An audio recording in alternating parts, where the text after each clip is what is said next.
Supreme court ने उत्तराखंड के रुद्रपुर की एक नर्स तस्लीम जहां की हत्या के मामले की स्वतंत्र जांच की मांग करने वाली याचिका पर सुनवाई करते हुए उत्तराखंड सरकार को नोटिस जारी किया है।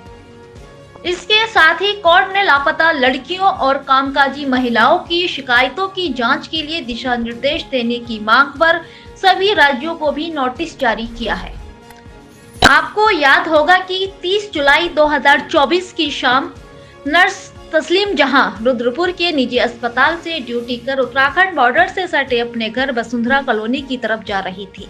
इसी बीच वो अचानक से गायब हो गई, जिसके बाद 31 जुलाई को नर्स की बहन ने रुद्रपुर कोतवाली में अपनी बहन तस्लीम जहां की गुमशुदगी दर्ज कराई। लेकिन 8 अगस्त को नर्स तस्लीम जहां का शव बिलासपुर थाना क्षेत्र के वसुंधरा रोड पर झाड़ियों में कंकाल अवस्था में बरामद हुआ, जिसके बाद रुद्रपुर पुलिस ने 14 अगस्त को इस मामले का खुलासा कर बताया था कि उसके साथ दुष्कर्म करने के बाद उसकी हत्या कर दी गई। लेकिन तस्लीम जहां के परिवार वालों का कहना है कि उत्तराखंड पुलिस की अब तक की जांच से वो संतुष्ट नहीं है, इसलिए वे किसी दूसरी एजेंसी से स्वतंत्र जांच चाहते हैं।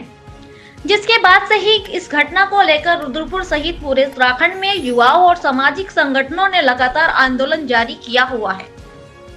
वहीं इस मामले को लेकर जमीयत उलेमाए हिंद के अध्यक्ष मौलाना अरशद मदनी के नेतृत्व में एक याचिका सुप्रीम कोर्ट में दायर की गई थी, जिस पर सुप्रीम कोर्ट ने नर्स की हत्या के मामले में राज्य सरकार को नोटिस जारी कर जवाब मांगा है।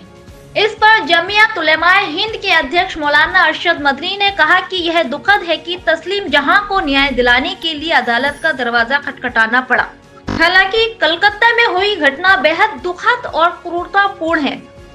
इसके विरोध में देश भर में डॉक्टर हड़ताल पर चले गए और मीडिया ने इस मामले पर कई दिनों तक बहस की। लेकिन तस्लीम जहां के मामले में हर तरफ से चुप्पी थी और किसी ने भी इसके खिलाफ आवाज नहीं उठाई। इसलिए इस मामले को लेकर हमें सर्वोच्च न्यायालय का दरवाजा खटखटाना पड़ा। जमीयत उलेमाए हिंद के अध्यक्ष मौलाना अरशद मदनी ने नर्स हत्याकांड पर सुप्रीम कोर्ट के फैसले का स्वागत करते हुए कहा कि जो काम सरकार का हुआ करता था, यानी न्याय देना, वो काम अब अदालतें कर रही हैं। मौलाना मदनी ने सवाल किया कि क्या देश में धर्म के आधार पर न्याय किया जाएगा। उन्होंने कहा कि अगर कानून के अनुसार न्याय मिल गया होता तो शायद जमीयत उलेमाए हिंद को सुप्रीम कोर्ट का दरवाजा नहीं खटखटाना पड़ता। मौलाना अरशद मदनी ने इस बात पर संतोष व्यक्त किया कि कोर्ट ने मामले की गंभीरता को समझते हुए उत्तराखंड सरकार को नोटिस जारी किया है।